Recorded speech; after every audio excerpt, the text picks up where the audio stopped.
예레미야서 20장 7절로 13절. 자, 우리 같이 합독하도록 하겠습니다. 시작. 여호와여, 주께서 나를 권유하심으로 내가 그 권유를 받았사오며 주께서 나보다 강하사 이기셨으므로 내가 조롱거리가 되니 사람마다 종일토록 나를 조롱하나이다. 내가 말할 때마다 외치며 파멸과 멸망을 선포하며 여호와의 입으로 말미암아 내가 종일토록 치욕과 모욕거리가 됨이니이다. 내가 다시는 여호와를 선포하지 아니하며 그의 이름으로 말하지 아니하리라 하며 나의 마음이 불붙는 것 같아서 골수에 사무치니 답답하여 견딜 수 없나이다. 나는 무리의 비방과 사방이 두려움을 들었나이다. 그들이 이르기를 고소하라, 우리도 고소하리라 하오며 내 친함부터 다 내가 실족하기를 기다리며 그가 혹시 유혹을 받게 되면 우리가 그를 이기어 우리 원수를 갚자 하나이다. 그러하오나 여호와는 두려운 용사 같으시며 나와 함께 하심 나를 박해하는 자들이 넘어지고 이기지 못할 것이오며 그들은 지혜롭게 행하지 못하므로 큰 치욕을 당하오리니 그 치욕은 길이 잊지 못할 것이니이다. 의인을 시험하사 그 배부와 심장을 보시는 만군의 여호와여, 나의 사정을 주께 아뢰사온 적 주께서 그들에게 보복하심을 나에게 보게 하옵소서. 여호와께서 너희는 여호와를 찬양하라. 가난한 자의 생명을 향하여서 구원하시니라. 아멘. 기도하겠습니다. 성삼위일체 하나님 아버지, 오늘도 이 공간에 많은 천사를 대동하시고 우리 예배를 받으시기 위해서 자정하심을 감사합니다. 오늘 우리 각 사람을 성령의 인도함을 받아 말씀의 현장으로 인도함 받기를 원하나이다. 우리 심령의 기도의 제목들 하나님께 말씀을 통해서 응답받는 시간 되게 하여 주시고 우리의 심령이 동하는 역사가 나타나게 하여 주시고 주님의 지성소로 들어가는 시간 되게 하여 주시옵소서. 이 공간을 주님의 보일로서 장악하여 주심을 감사합니다. 말씀의 씨 한 톨도 도적맞지 않게 하여 주시고 100배 열매 맺는 역사가 나타나게 하여 주시옵소서. 말씀을 전하는 제 자신도 온전한 성령의 통로가 되게 하여 주시고 학자의 혀가 되게 하여 주시고 성령의 불의 혀가 되게 하여 주시옵소서. 이 모든 것 감사 영광 돌리며 예수님 이름으로 기도드리옵나이다. 아멘. 우리는 이겼습니다. 하나님께서 이 세상 경영에 있어 어떻게 통치를 하고 어떻게 경영을 하시는가?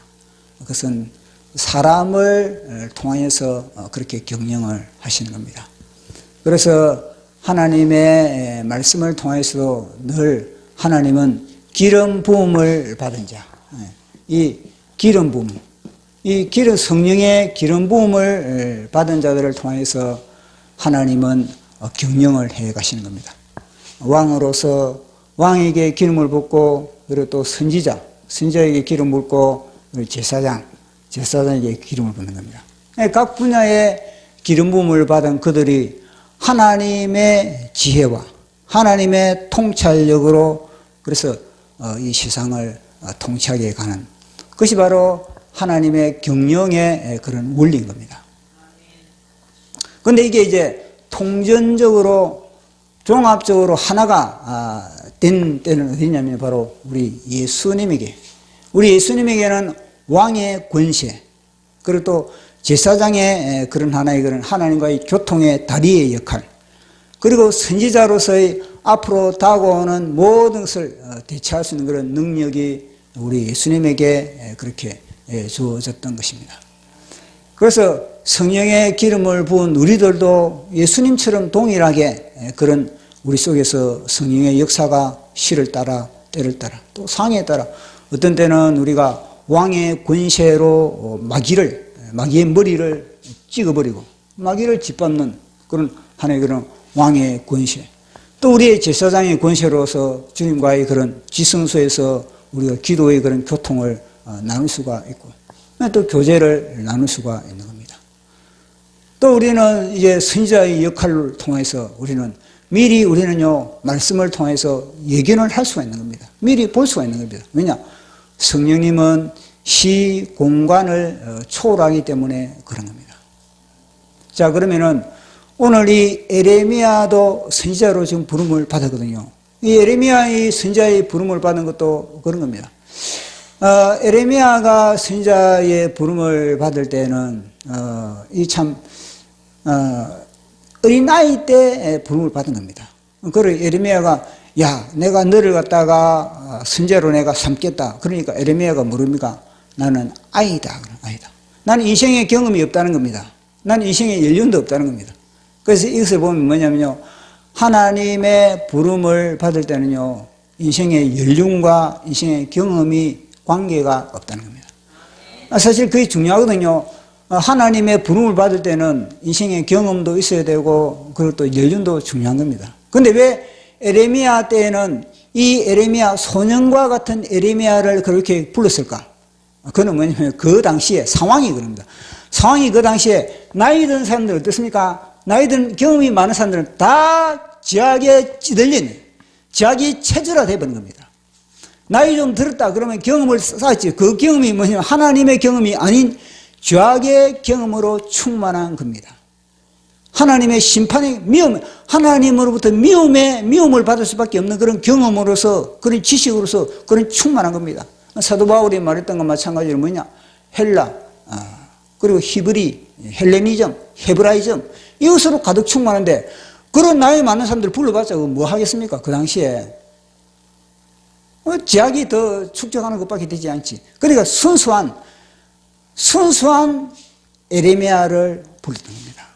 그러니까 그 시대 상황을 봐야 돼. 에레미야가 부름을 받을 때의 그 시대 상황, 사실은 보통 보면 선지자들이 거의 다 연륜이 있을 때, 그리고 사회적 어느 정도의 경험이 있을 때 부름을 받았는데, 그러나 에레미야가 부름을 받을 그때는 그렇다는 겁니다. 나이 좀 들었다 그러면요, 그들은 표현을 합니다. 내가 나이 좀 들었는데, 내가 인생의 경험이 있는데, 그러면서 뭐냐면 하나님 앞에서 그들을 피우는 겁니다.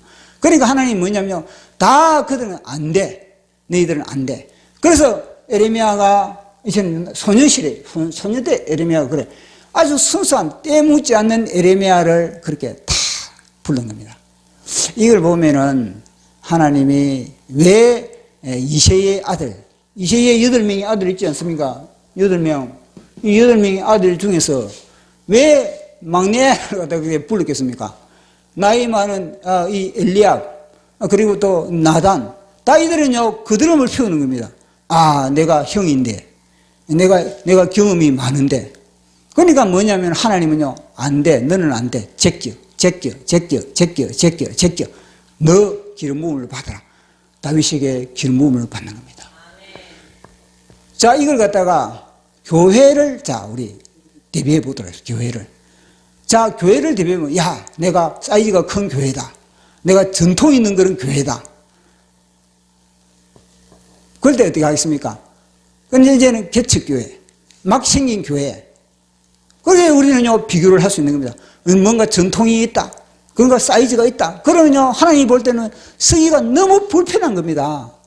움직이지 않는 겁니다. 왜냐? 그들의 그런 제도 속에, 그들의 그런 하나의 그런 전통 속에, 그들의 그런 모든 그런 하나의 그런 커리큘럼 속에 매여가지고 하나님이 제대로 사용할 수가 없는 겁니다. 그러나 아주 조그만 교회, 막 이제는 생긴 교회, 그들은요, 팔팔하거든요. 그들은요, 신기가 있습니다. 그런 도전정신이 있는 겁니다. 하나님은 그런 교회를 사용하는 것과 마찬가지입니다. 다윗을 사용하는 것 자체가 그러지 않습니까? 다윗이 뭐 인생의 경험이 있습니까? 다윗이 어디 인생의 연륜이 있습니까? 다윗은 없는 겁니다. 오직 뭐냐? 만군의 여호와, 만군의 여호와가 나의 목자다. 만군의 여호와가 나의 빛이다. 만군의 여호와가 나의 생명이다. 만군의 여호와가 나의 물맷돌이다. 만군의 여호와가 나의 산성이다. 만군의 여호와가 나의 능력이다. 산성이다. 운의 뿌리다. 무엇입니까? 오직 다윗은 뭐냐? 나의 부족을 아는 나의. 나의 인생에 경험 없고, 나의 인생에 지혜 없고, 나는 실력 없으니까 오직 만군의 여호와만 부여잡는 겁니다. 그런데 이 다윗의 형들은 어떻습니까? 나는 뭔가 지식이 들어있다는 겁니다. 다윗의 형들이 이 말씀의 지식이 많겠습니까? 다윗이 지식이 많겠습니까? 다윗의 형들이 지식이 많지. 다윗의 형들이 예배 시간도 예배도 더 많이 드렸고, 다윗의 형들이 기도도 더 많이 했을 거고, 왜 연륜이 많으니까. 그러니까 그들은 피우는 겁니다. 아, 내 실력, 내 능력. 그러나 다윗은요, 늘 뭐냐, 나는 부족하다. 여호와 하나님이 나의 전부다. 여호와나 나의 목자가다. 그래서 내가 부족함이 없다. 그들은요, 다윗의 형들은 뭐냐, 세상 것으로 말미암아 그들은 척도를 하지만 다윗은 그것이 아닌 거야. 나는 오직 여호와 하나님으로 나의 목자로 삼으셨으니까 내가 부족함이 없다. 근데 다윗의 형들은 뭐냐, 세상의 실력들, 세상의 그런 사람 인맥들, 세상의 모든 그런 권력들, 그것이 뭐냐, 그들은 그들의 목자가 되고 그들의 힘이 되고 그들의 상승이 된 겁니다. 그러니까 막상 무엇입니까? 전투의 현장에 가니까 어떻습니까? 막상 전투의 현장에 가니까 형들의 그 모든 경험과 형들의 그 모든 실력들은 뭐냐면요, 골리앗 앞에 죽도 밥도 안 되는 겁니다. 골리앗 앞에 깽깽거리는 겁니다. 그러나 다윗은요, 형들이 싸웠던 그런 지식보다, 형들이 가진 그런 모든 경험보다 오직 여호와 하나님의 능력으로서 다윗은 충만하니까 골리앗을 딱 쳐다보니까 저는 내 밥이네. 벌써 시각이 달라집니다. 시각이. 왜 하나님 왜 에레미야를 이렇게 불렀습니까? 어린아이 에레미야를 부른 겁니다. 그 속에 깨묻지 않는 에레미야, 순수한 에레미야, 그 에레미야를 통해서 망해져가는 대한민국을, 망해져가는 그런 이스라엘을 살리고자 하는 그런 것입니다. 정광훈 목사님 보십시오. 정광훈 목사님 어린아이와 같은 겁니다. 어린아이. 에레미야처럼 어린아이와 같은 것은 순수함이 있는 겁니다. 그런 정결함이 있는 겁니다. 그리고 오염되지 않는 겁니다. 그러니까 정광훈 목사님에게 이 시대를 맡길 수가 있는 겁니다. 정광훈 목사님보다 더 큰 사이즈의 교회는 없습니까? 정광훈 목사님의 교회보다 더 전통이 있는 교회는 없습니까? 많이 있는 겁니다. 왜 그들은 사용할 수가 없습니까?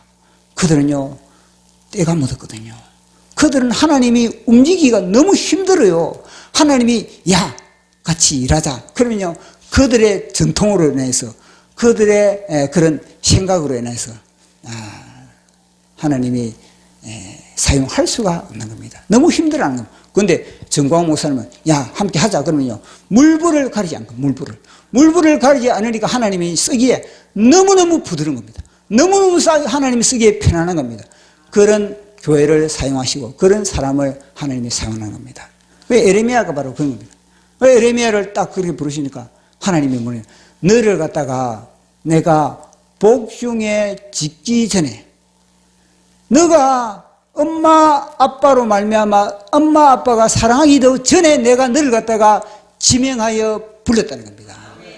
그래서 너희는, 에레미야가 뭐냐, 나는 아이입니다. 나는 인생 경험이 부족합니다. 그러니까 그러지 마라. 아이라고 하지 마라. 내가 이미 너를 지명하여서 내가 불렀고, 내가 어디를 보내든지 너는 가며 누구에게 어떤 말을 하라고 내가 너희 입에 말을 둘 때는 너는 그 말을 과감하게 선포하라. 눈치 보지 마라. 눈치. 사람 눈치 보지 마라. 권력 눈치 보지 마라. 문재인이든 김정은이든 누가 앞에든지 너는 내 말을 토하라. 내 말에 불을 품으라. 그거 아니겠습니까? 그래서 에레미야는 그런 하나님의 말씀을 그렇게 이제는, 하나님이 뭐냐면 내 손을 갖다가, 하나님의 손을 갖다가 에레미야의 입술에 대는 겁니다. 에레미야 입술에 대면 권능의 말씀을 에레미야에게 물려주는 겁니다. 그래서 에레미야에게 사명을 주는 거야. 너희는 뽑고, 에레미야에게 주신 사명이 뭐냐고, 뽑고 파괴하고 파멸하며 무너뜨리고 심고 건설하라. 이건 뭐냐면요, 마치 첫째는 뽑는 것 자체가 무엇인가, 썩었다는 겁니다. 세상이 썩은 걸 갖다가 이걸 갖다가 뽑아야만이 새롭게 심을 수가 있는 겁니다. 그걸 갖다가 뽑지 않고 그렇게 하면 어떻게 되겠습니까? 심으면 어떻게 되겠습니까? 벌써 죄악의 이 모든 은근키가 더 왕성하기 때문에 안 되더라. 그걸 다 뽑아야 돼요. 뽑고 새로운 시대, 새로운 사명, 새로운 하나님의 나라를 그렇게 건설하고 그렇게 심고 그렇게 하라고 예레미야에게 그런 사명을 붙여줬던 겁니다. 이 선지자가 부름을 받을 때는요, 그것이 뭔가 세상이 잘 돌아가고 세상이 잘 아우가 맞을 때에는 선지자가 필요가 없는 겁니다. 선지자가 뭐가 필요했으면 세상이 잘 돌아가는데, 대한민국이 잘 돌아갈 때 이승만 대통령 때나 아니면은 이 김대중 박정희 대통령 때, 그때는 목회자들은요, 열심히 목회만 하면 됐습니다. 열심히 양들을 돌보고 기도하고 목회만 하면 될 겁니다. 왜냐? 그분들이 정치를 잘 하니까. 그분들의 맡은 역할을 갖다가 정치, 경제, 사회, 문화, 그런 군사, 이 역할을 갖다가 맡은 역할을 잘 감당하고 있으니까 목회자는 목회자의 자리에서 그렇게 역할을 잘 감당하면 되는 겁니다. 그런데, 이 노무현, 그리고 또 김대중, 그리고 이 문재인, 이들이 들었으니까 어떻게 했습니까? 사회 전체가 혼란에 혼돈과 공허와 깊은 흑암 가운데 혼미의 그런 세상이 되어버린 거예요. 대한민국 자체가 혼미한 때가 되어버린 겁니다. 자, 그때는요, 목회자들은 교회만 있어야 되겠습니까? 아닌 겁니다. 목회자들은요, 이제는요, 사회를 향하여서 혼란된 사회, 혼돈된 이 사회를 향해서 말씀으로 질서를 잡아야 하는 거예요. 공허한 이 사회를 향해서 온전히 그것이 하나님의 말씀으로, 하나님의 생명으로, 하나님의 생기로 채워야 할 사명이 목회자들에게 주어진 겁니다. 깊은 흑암 가운데 있는 이 대한민국을 향해서 말씀의 빛을 갖다가 발휘해야 되는 것이 바로 목회자의 사명인 겁니다. 성경의 역사도 마찬가지. 성경의 역사도 아주 마치 다윗 왕국처럼 그렇게 번성하고 창대할 때는요, 선지자들이 나타날 필요 없는 겁니다. 선지자가 나타날 필요 이유도 없고 하나님이 보내준 이유도 없고, 그러나 나라가 혼미하고 혼돈 가운데 있을 때는요, 반드시 하나님께서 선지자를 갖다가 보내가지고 그걸 갖다가 이제는 기억하게 만들고, 그것을 갖다가 깨우치게 만들고, 죄를 지적하게 만들고, 그리고 회개하게 만들고 다시 되돌리는 그런 역할을 감당하게 되는 겁니다. 이거는요, 우리가 오늘 살펴보이는 이 예레미야 때뿐만 아니라 사무엘 때도. 자, 보십시오. 사무엘 때도 뭐냐면요, 왜 사무엘 선지자가 어린아이 때부터 그렇게 또 등장합니까? 어린아이 때부터 왜 사무엘 선지자가 등장합니까? 나이 든 사람들은 다 썩었거든요. 생각이 썩은 겁니다. 그 감정이 아니신가 다 그렇게 완전히 먹힌 겁니다. 마귀에게 먹힌 겁니다. 그들의 행동, 그들의 의지가 다 마귀가 다 핸들을 잡고, 사람들의 심령마다 다 마귀가 핸들을 잡고 마귀가 운행을 하고 있는 겁니다. 운전대에 성령님이 딱 자리를 잡아야 되는데, 그러니까 하나님은요, 그 이스라엘의 지성소에 하나님이 운전대를 딱 잡기 위해서 어린아이 사무엘을 그곳에 투입시킨 겁니다. 그 어린아이 사무엘이 그곳에서 훈련을 받게 되는 겁니다. 그 성경은 뭐라 그럽니까? 그때 사무엘이 하나님으로부터 부름을 받을 그때는 진짜 혼미하고 혼돈한 가운데서 그렇게 깊은 흑암 가운데 있었다는 겁니다. 하나님의 말씀이 선포돼도 하나님의 그 말씀을 받을 수 있는 그런 심령이 없다는 겁니다. 자, 우리 말씀으로 한번 우리 확인해 보도록 하겠습니다. 사무엘상 3장 1절 시작.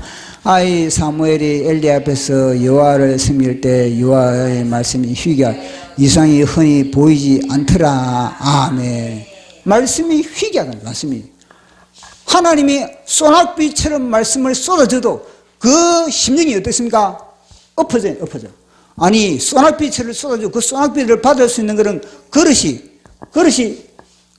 위에서 소낙비가 쏟아집시다. 소낙비가 막 쏟아집니다. 그러면 이 소낙비를 받을 수 있는 그릇이 이렇게 돼야 그릇이 위로 굴고 이래야 돼요. 아니, 그릇이 엎어나니 소낙비가 아무리 떨어져도 어떻게 되겠습니까? 담을 수가 없는 겁니다. 하나님의 은혜, 하나님의 축복, 하나님의 생명을 쏟아 부어 주어도 그것을 담을 수 있는 그런 심령의 그릇이 없다는 겁니다.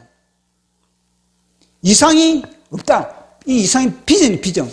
내일의 비전, 다 사람들이 뭐냐면 절망과 좌절과 낙심과 탄식 가운데 살아가는 그런 영혼인 겁니다. 자기 속에 비전이 있다면, 내일의 비전이 있다면, 미래의 비전이 있다면, 현재의 고통과 현재의 아픔과 현재의 절망과 현재의 그런 모든 것들 어둠을 뚫을 수 있는 그런 능력이 뭐냐? 비전인 겁니다. 그 비전이 무엇입니까? 말씀. 하나님의 말씀이 우리의 비전이고 예수 그리스도가 우리의 비전이 되어 있는 겁니다. 세상을 보면 세상에 무슨 비전이 있습니까? 세상에 우리가 눈을 향할 때는요, 다 뭐냐면요, 절망과 낙심과 근심과 두려움과 불안과 긴장과 초동겁니다. 마귀 속에 무슨 비전이 있겠습니까? 육신의 정욕 속에, 안목의 정욕 속에, 이생의 자랑 속에 무슨 비전, 무슨 희망이 있습니까? 거기에 오직 비전은 뭐냐? 절망 가운데서도, 흑암 가운데서도 하나님의 말씀을 보이자면 그 속에 빛이 있는 것이고 그 속에 생명이 있는 것이고 그 속에 능력이 우리에게 주어지는 것입니다. 그런데 그 시대는 뭐냐? 하나님의 말씀을 갖다가 하나님의 말씀을 던져줘도 그 말씀이 귀한 것인지 존귀한 것인지 가치를 모르고 있는 그런 시대에 사무엘이 부름을 받은 겁니다. 그 우리가 또 대선지자 이사야 선지자도 마찬가지예요. 이사야 선지자가 부름을 받을 때도 동일한 겁니다. 이사야 선지자는 그 당시 부름 받을 때는요, 이거는요 하나님의 말씀을 받을 수 있는 그런 심령이 없는 겁니다. 그래서 이사야가 뭐라고 합니까? 하늘이여 들으라, 땅이여 귀를 기울이라. 왜냐? 사람이 귀가 닫혀 있기 때문에. 사람이 귀가 닫혔다는 건 무엇입니까? 어디를 향해서 귀를 열었다는 겁니까? 귀신 새끼, 마귀 새끼를 향해서 귀를 열고 있으니까 하나님이 아무리 말씀을 전해도 그 귀는요 다 닫혀 있는 겁니다. 그래서 요한계시록의 마지막 때에 뭐라고 했습니까? 귀 있는 자 성령이 교회들에게 하시는 말씀을 들으라. 다 기가 막혀가지고 마귀에게는 기억하죠. 하나님의 성령의 귀가 성령의 귀가 닫혔다는 것은요, 마귀에게 귀가 열렸다는, 마귀에게. 중간 지대는 없는 겁니다.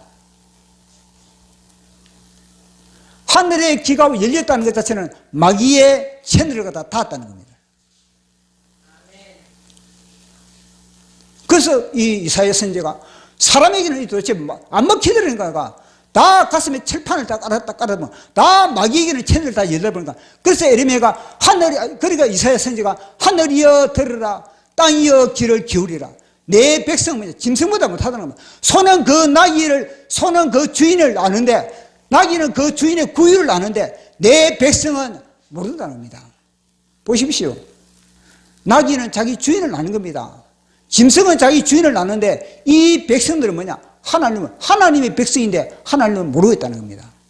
지금 이 시대 교회를 이야기하고 있지 않습니까? 이 교회를 향해서, 불신자들을 향해서 이야기하는 것이 아니라 그것은 이 시대 교회를 향해서 이야기를 하고 있는 겁니다. 그거는 그 당시는 이사야 시대니까 그렇지. 똑같습니다. 지금 이 대한민국에 지금 뭐냐? 대한민국의 교회는 이사야 시대와 똑같은 겁니다. 하나도 더 어두우시면 더 어두워지. 똑같은 겁니다. 그걸 딱 진단할 수 있는 겁니다. 서명 현장에 딱 서명을 해보면요, 그걸 절실히 느껴. 이사야 심령을 깨닫, 이사야 심령을.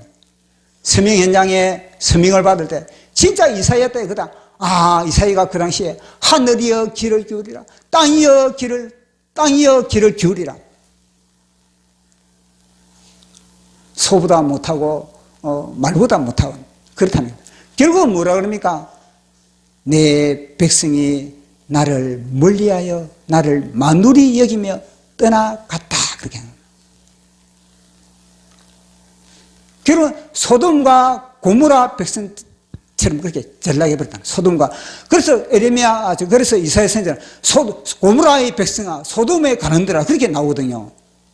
그 정도로요, 하나님의 백성들이 타락했다. 지금 하나님이 이 시대를 볼 때, 이 땅의 교회를 향해 볼 때 뭐라 그랬습니까?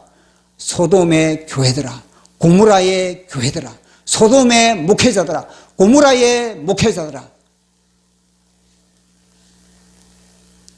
그렇게 아니겠습니까? 그런 시대에 지금 이사야 선지자도 부름을 받고 에레미야도 부름을 받을 때가 역시 마찬가지거든요. 에레미야의 부름을 받을 때는 뭐냐? 이 이스라엘 백성들 역사의식도 없는 겁니다. 하나님이 이 에레미야를 통해서 하시는 말씀이 뭐냐면, 이 백성들은 내가 출애굽을 시켰고, 내가 광야를 통과하게 만들고, 내가 이 가나안 땅에 내가 축복을 줬는데, 이 백성들은 뭐냐면요, 하나님을 떠났다는 겁니다. 하나님을 떠났다는 건 우상을 숭배했다는 거지 않겠습니까? 전혀 뭐냐면요, 역사의식이 없다는 겁니다. 자, 우리 말씀으로 우리 한번 확인해 보도록 하겠습니다. 에레미야서 5장 1절 시작. 너희는 예루살렘, 에레미야 5장 1절 없습니까? 제가 읽었습니다. 너희는 예루살렘 거리로 빨리 달리며 그 넓은 거리에서 찾아보고 알라. 너희가 만일 정의를 행하며 진리를 구하는 자를 한 사람이라도 살면 내가 그 성읍을 용서하리라. 그게 희귀하다는 겁니다. 한 사람, 그 예루살렘이 뭡니까? 하나님의 도성입니다. 하나님의 도성에 하나님의 사람들로서 충만해야 됨에도 불구하고 그 하나님의 도성에는 하나님의 사람이 없다는 겁니다. 그래서 에레미야가 하나님의 말씀을 받고, 하나님이 분명히 우리를 갖다가 출애굽을 시킬 때 바로의 그 모든 바로의 군시를 갖다 코를 납작하게 만들고, 그리고 광야에 그 건조하고 물이 없고 정갈이 있고 뱀이 얼거리는 그 어두운 그 광야를 갖다가 통하고 위험한 광야를 통하게 만들었고, 결국 가나안에 이 축복을 줬음에도 불구하고 이스라엘 백성들은 그걸 까맣게 잊고 있는 거예요. 바알을 숭배하고 아세라를 숭배하고 다 그쪽으로 다 가고 있는 겁니다. 보십시오. 에레미야 때나 지금 마찬가지, 지금도 지금 이 교회도 마찬가지입니다. 지지난주 보십시오. 종전협정, 평화협정, 그 프레이드. 제가 그걸 보면서 이제 캐첩을 해요. 캐첩을 했는데 이 그림 보여요, 그림. 보십시오. 종전협정, 평화협정, 프레이드 현장인 겁니다. 귀신의 탈이 이게. 왜 종전협정, 부활절날 종전협정, 평화협정을 그렇게 프레이드를 하는데 왜 이 탈바가지를 쓰고 있습니까? 탈바가지 보십시오, 탈바가지. 이게 뭐냐면요, 이승만의 대한민국의 역사를 잃어버리기 때문에. 대한민국의 역사, 이승만 대통령이 보십시오. 한미동맹, 그 존귀한 한미동맹의 가치, 그 한미동맹의 존귀함을 갖다가 잊어버리니까 종전협정, 평화협정 사고 있는, 이 지금 연병을 지금 떨고 있는 겁니다. 스스로 자신들의 신분을 갖다가 지금 노출시키고 있는 겁니다. 가면이 뭡니까? 가면이. 사기를 치고, 사기를.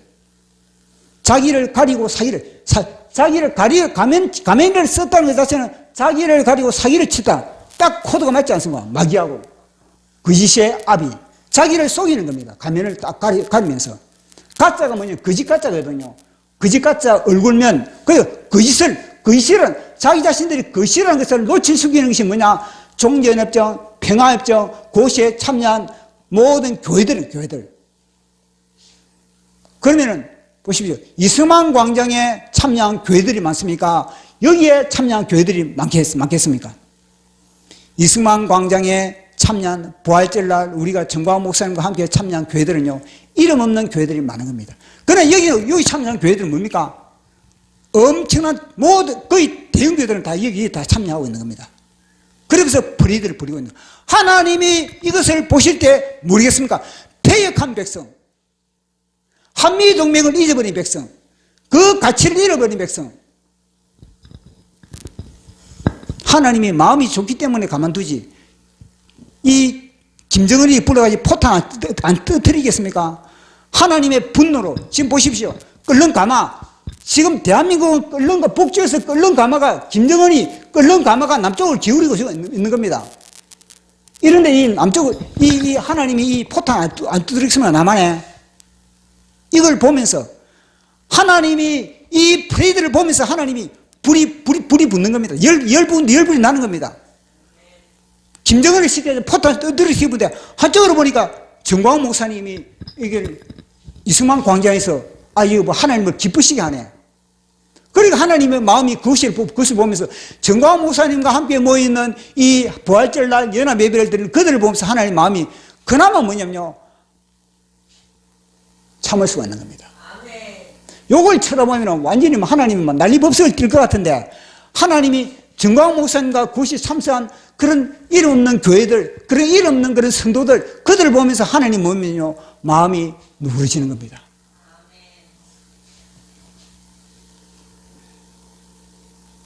이승만 대통령이 대한민국을 살리기 위해서 그렇게 한미동맹에 보십시오. 종전협정과 평화협정은 언제 끝나느냐? 그는요, 복음통일이 됐을 때 그것이 끝나는 겁니다.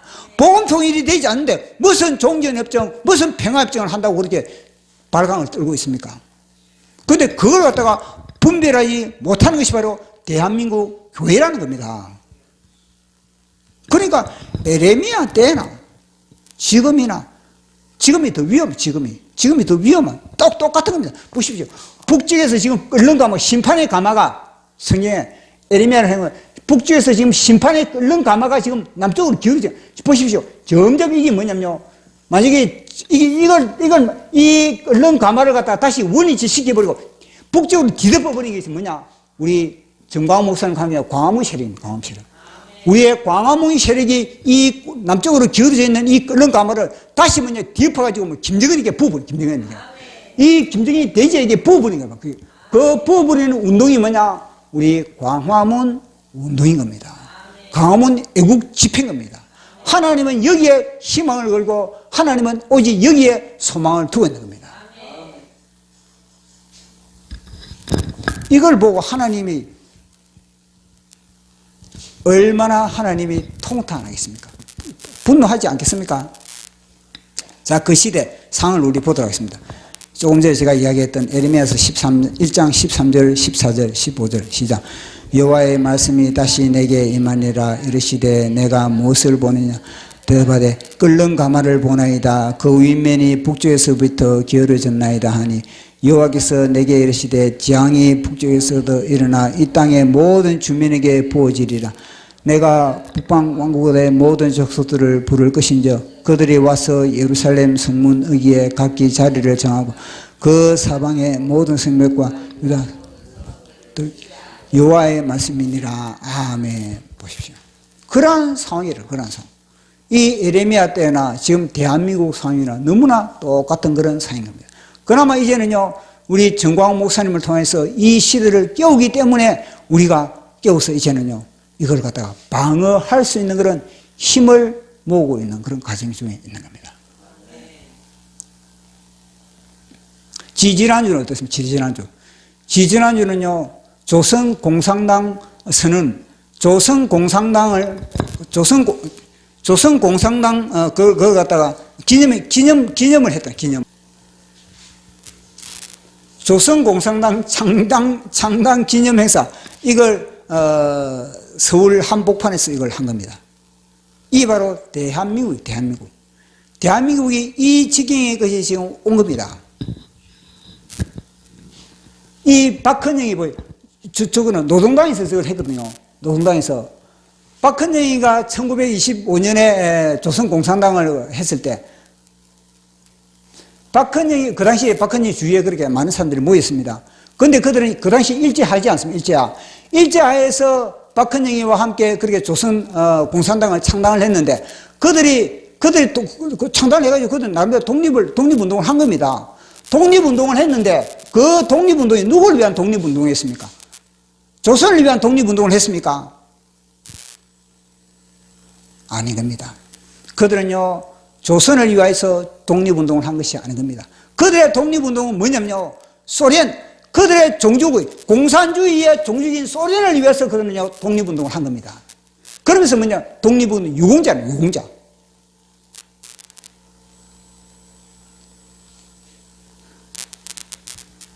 그러니까 역사에 대해서 우리가 역사에 대해서 무지하면 무지한 것만큼 뭐냐면요, 이 좌파들은 우리를 갖다가 가지고 노는 겁니다. 가지고 요리를 하는 겁니다.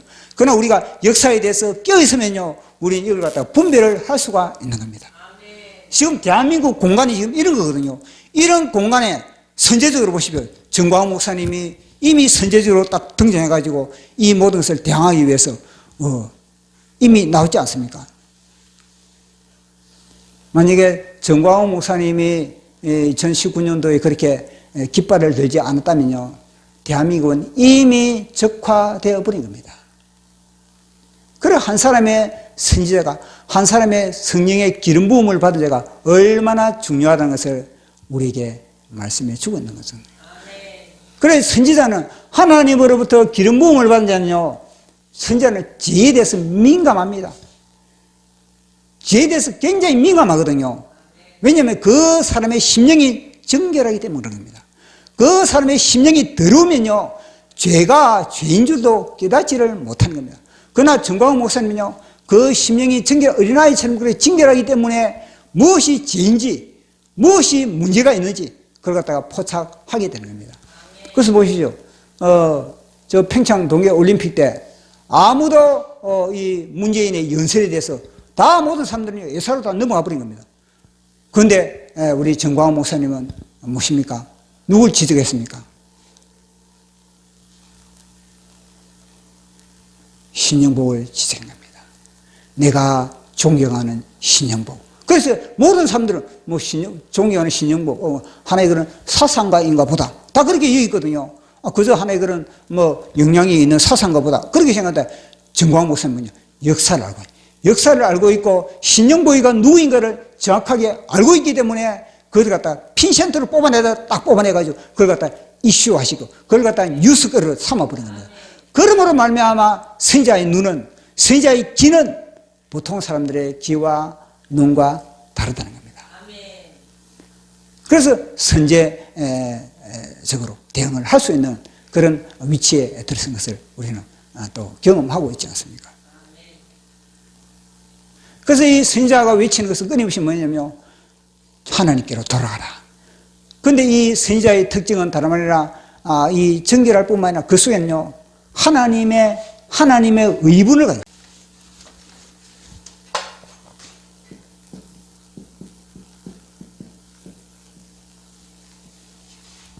하나님의 의분을 가지고 있다. 왜냐?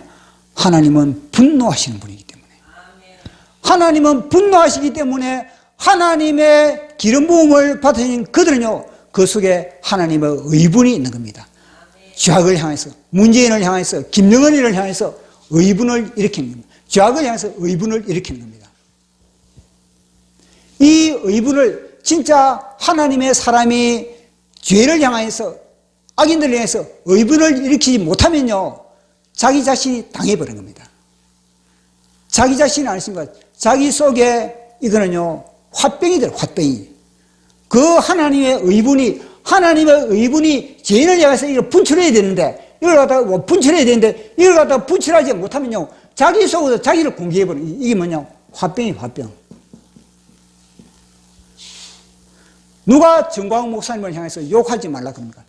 정광훈 목사님이 욕을 못하면요, 정광훈 목사님 화병 걸려 죽습니다. 욕을 해야 됩니다, 욕을. 하나님이 욕을 하고 예수님이 욕을 했는데, 아니 예수님이 김정은을 향해서 욕을 하고 하나님이 김정은을 향해서 욕을 하지, 그러면요 김정은을 향해서 그러면 뭐라 그럽니까? 그럼 욕을 해야지. 죄인을 향해서, 뱀을 향해서, 독사를 향해서 욕을 해야지.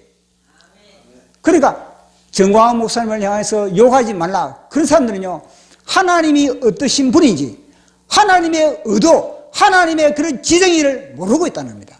하나님의 지정의를 알면은요, 정광훈 목사님이 우리를 향해서 대신 어분을 일으키는구나. 하나님을 향해서 대신 어분을 일으키는구나. 정광훈 목사님 속에 하나님의 감정이 분출되고 있다. 이걸 봐야지. 정광훈 목사님이 아무나 개새끼다 그럽니까? 개새끼 같은 행동을 하니까 개새끼다 그러지. 아니 우리 예수님은, 우리 이사에서 제가 이야기했지 않습니까? 소돔 새끼, 소돔 새끼, 고무라 새끼, 고무라 새끼, 소돔의 자식들아, 고무라 새끼들아. 그렇게 욕을 하고 있지 않습니까? 근데 개새끼보다는 낫지. 소돔 자식, 고무라 자식, 그거는요, 하나님의 심판의 자식, 심판의 자식. 그러나 개새끼는 그보다, 개가 오대 뭐 죄는 짓지 않거든요. 개가 죄를 짓습니까? 소돔 새끼, 고무라 새끼, 이거는요, 하나님을 대적하는 새끼들, 대적하는 새끼. 그러니까 정광훈 목사님은요, 욕을 해야 돼요, 욕을. 예수님도 욕을 하고, 예수님도 독사의 새끼. 더 악한 욕을 하고 있지 않습니까? 더 독사의 새끼들아, 뱀 새끼들아. 그렇게, 왜냐면요, 그들이요, 다 독사 새끼, 그 속에 독사가 들어있기 때문에, 독사의 지성이를 가지고 있기 때문에, 그렇게 그들은요, 욕을 들을 수밖에 없는 겁니다. 아멘. 오늘 본문에 등장하는 에레미야도 마찬가지입니다. 에레미야도 하나님으로부터 내가 소명을 받은 겁니다. 하나님으로부터 소명을 받으니까 뭐냐면요, 사방으로부터 공격이 들어오는 거예요. 사방으로부터. 정광훈 목사님과 똑같은 겁니다. 사방으로부터 공격이 들어오는데 그 공격을 한번 보도록 하겠습니다. 에레미야서 20장 7절에서 8절 시작. 여호와여 주께서 나를 권유하심으로 내가 그 권유를 받아서 주께서 나보다 강하사 이기셨으므로 내가 조롱거리가 되니 사람마다 종일토록 나를 조롱하나이다. 내가 말할 때마다 외치며 파멸과 멸망을 선포함으로 여호와의 말씀으로 말미암아 종일토록 치욕과 모욕거리가 됨이니이다. 아멘. 이 본문을 읽으니까 이 시대에 누구 보고 이야기하는 겁니까? 딱 나오지 않습니까? 딱 정광훈 목사님을 위해서 언론이 뭐 사방팔방으로 모든 언론이 정광훈 목사님을 위해서 화살을 날리고 있습니다. 독설을 날리고 있는 겁니다. 언론은 그렇다 치더라도 모든 정치인들도 야당 정치인들뿐만 아니라 심지어 여당 정치인들도 마찬가지입니다. 정광훈 목사님을 위해서 화살을 날리고 있는 겁니다. 심지어 목사들도 울산에 어떤 목사님이 그랬잖아. 목사도 배 목사는 그 사람 배은식인가 뭐 자고 그 목사도 정광훈 목사님을 위해서 독설을 날리고 있는 겁니다. 멸시와 조롱과 핀잔을 들면서 완전히 정광훈 목사님을 파괴하려고 하고 있는 겁니다.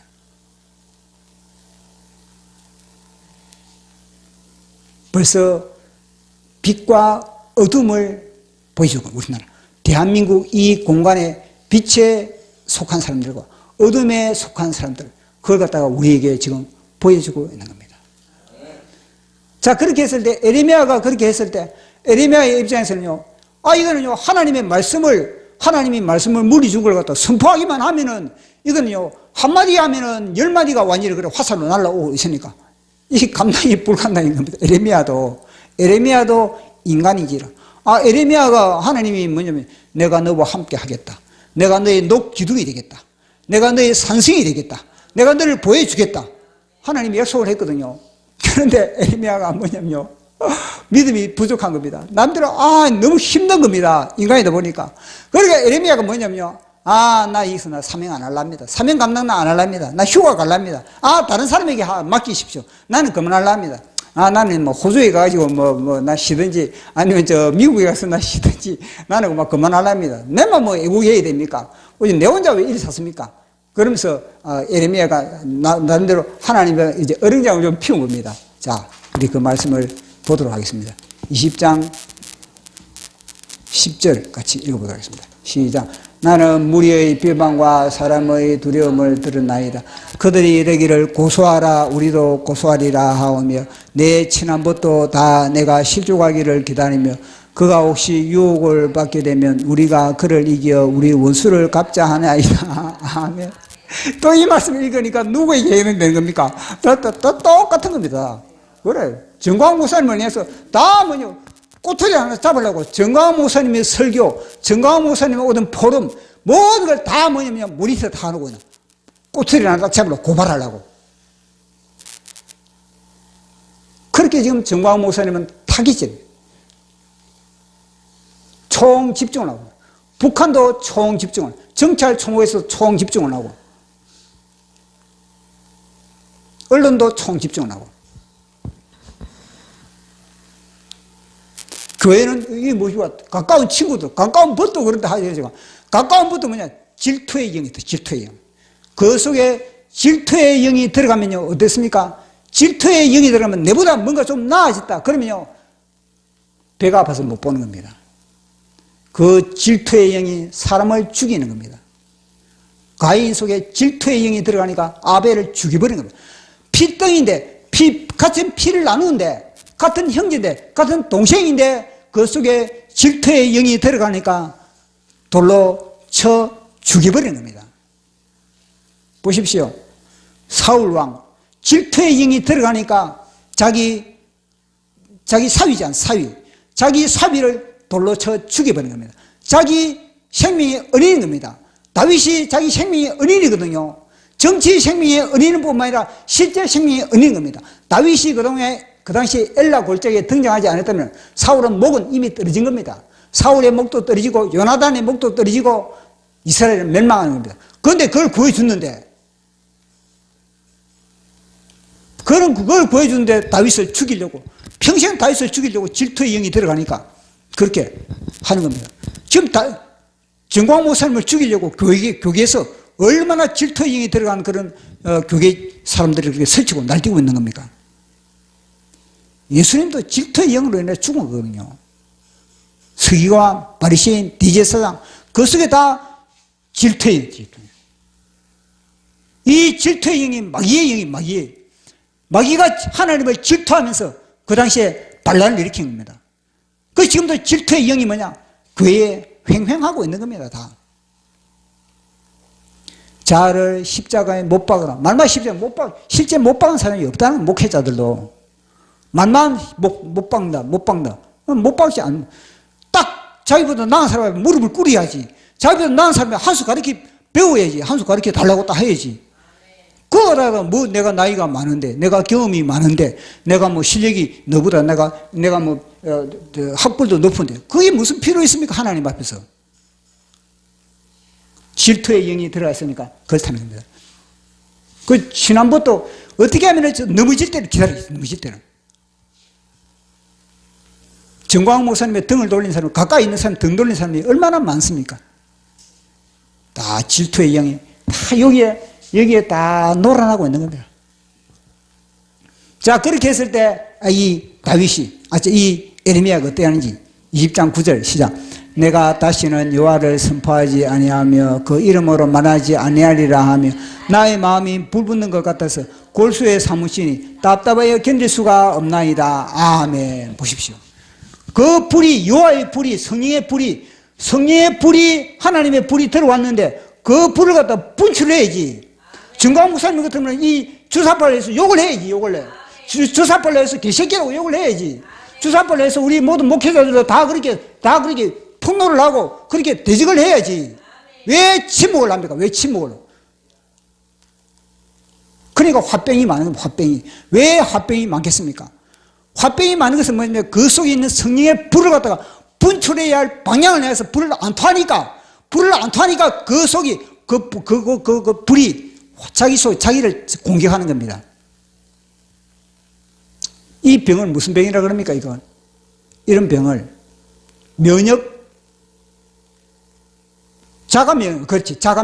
자가면역이 바로 이거든. 자가면역은 뭐냐면 자기 몸을 스스로 공격해버리는 겁니다. 자가면역이 자기 몸을 공격하다. 보십시오. 같은 교회인데 교회를 공격하고 있는 겁니다. 지금 정광 목사님을 공격하고 있는 겁니다. 그냥 그 불을 갖다가 진짜 이 불을 갖다가 하나님이 주신 불을 갖다가 완전히 주사파를 향해서 민노총을 향해서 정교전을 향해서 완전히 이렇게 분출해야 되는데 그러지 못하고 잠잠하니까 교회가 잠잠하니까 결국은 뭐냐고 그 사람은 그 속에 화병이 걸려가지고 그렇게 스스로 그 목회자는 자매라고 그 성도는 자매라고 그 교회는 자매랄 수밖에 없는 겁니다. 스스로 그 속에서 싸우는 거예요. 그 불을 갖다 토하기는 토해야 되는데 어떻게 하겠습니까? 같은 형제끼리 뭐 토하게 되는 겁니다. 에레미야는 그걸 알고 있는 거예요. 와, 속에 심령에 불이 붙고 골수에 불이 붙어요. 골수에. 그렇게 견딜 수가 없다는 겁니다. 그래서 이 에레미야가 뭐냐면 다시 이 내가 사명을 버리면은 뭐냐? 내가 화병으로 내가 죽는구나. 내가 화병으로 내가 불면증도 걸리고 화병으로 내가 살아갈 수가 없겠노. 심장병도 걸리고 내가 죽겠구나. 그래서 뭐냐, 에레미야가 그걸 갖다 다시 방향을 다시 토하는 겁니다. 하나님을 향해서 기도를 토하고, 그리고 또 하나님의 주신 말씀을 또 사명을 또 감당을 하게 되는 겁니다. 자, 그걸 보도록 하겠습니다. 20장 11절 시작.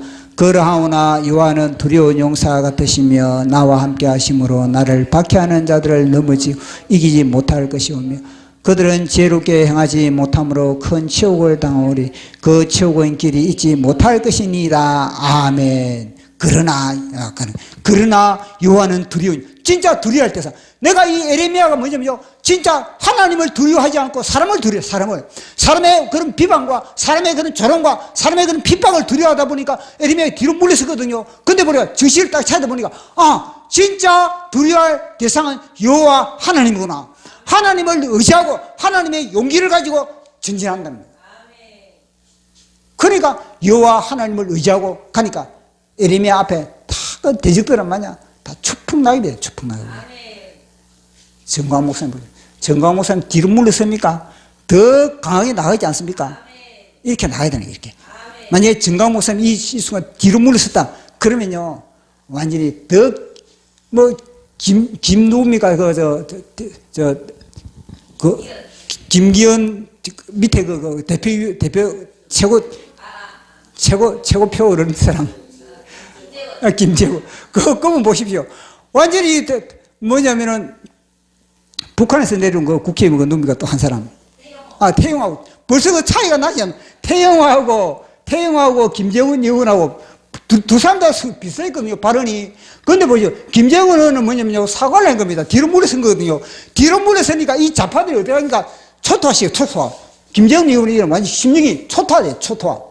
완전히 심령이 콩알 만해, 지금 뭐냐면요, 위에서 바늘이 하나 들이죠. 어이구, 놀래버리. 그런 심령의 상태가 지금 김재훈 이 사람의 심령의 상태인 겁니다. 왜냐? 뒤로 물러갔거든요. 왜냐? 정광훈 목사님을 끝까지 의지하지 않았거든요. 정광훈 목사님을 끝까지 의지하고 끝까지 내 뒤에는 정광훈 목사님과 그 세력이 있다. 밀어붙이다면요, 김재훈 의원은요, 진짜 대통령 자리에까지 올라갈 정도로 밀어붙일 그런, 나름대로 그런 힘을 얻을 수가 있는 겁니다. 근데 태영호. 이 사람은 뭐냐면요, 광화문 세력을 알고 있는 거예요. 광화문에서 자기를 지지하는 것을 알고 있는 거예요. 그 지지의 백을 잡고 이거는 크게 내지르는 겁니다. 세상 사람들도 이렇게 하고 있는데 에레미야는 그걸 알고 있는 거예요. 내가 뒤로 물러서면 안 되구나. 더 내가 세게 공격을 해야 되구나. 그래서 공격을 하니까 하나님이 도와주시고, 전능한 용사 되신 하나님이 에레미야를 밀어주시고 힘주시고 능력주시고 승리주시고, 결국 뭐냐면요, 개가를 부르는, 성경 찬양을 부르는 겁니다. 자, 우리 12절에서 13절. 자, 20장 12절에서 13절 시작. 의인을 시험하사 그 배부와 심장을 보시는 만군의 여호와여, 나의 사정을 주께 아뢰사온즉 주께서 그들에게 보복하심을 나에게 보게 하옵소서. 그래서 그는 누구를 찬양하라. 가난한 자의 생명을 해양 자의 손에서 구원하셨습니다. 아멘. 결론은 하나님께 영광을 돌리는 겁니다. 승리. 그것이면요, 우리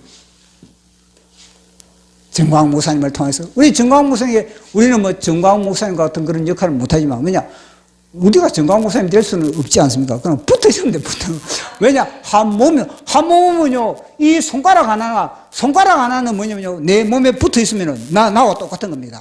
그래서 우리는 붙어 있으면 되는 겁니다. 그래서 우리는 붙어 있는 자로서 결국 우리에게 주님이 승리 주시고, 우리가 주님을 찬양하고, 주님 멋지시군요. 주님 작품 끝내주시군요.